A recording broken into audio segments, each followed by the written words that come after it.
Aksi pemburuan gajah Sumatera di Aceh semakin mengkhawatirkan. Dalam sepekan terakhir, 3 ekor gajah ditemukan mati mengenaskan dengan gading yang telah hilang.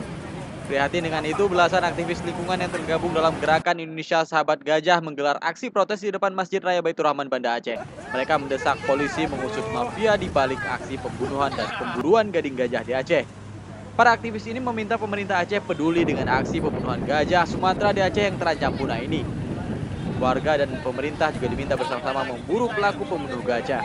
Menurut para aktivis, dalam 3 tahun terakhir, Aceh telah kehilangan 30 ekor gajah yang sebagian besar mati karena dibunuh. Gajah Sumatera di Aceh telah menjadi target para pemburu gading karena lemahnya pengawasan aparat dan rendahnya kepedulian masyarakat terhadap penyelamatan gajah. Para aktivis ini juga mendesak pemerintah dan aparat penegak hukum untuk mengusut tuntas dan menindak tegas pembunuh gajah di Aceh. Aparat juga diminta segera memburu para pedagang gading bersama sindikat dan jaringan yang mendukungnya. Dari Banda Aceh, Hendra Saputra melaporkan untuk Aceh Video.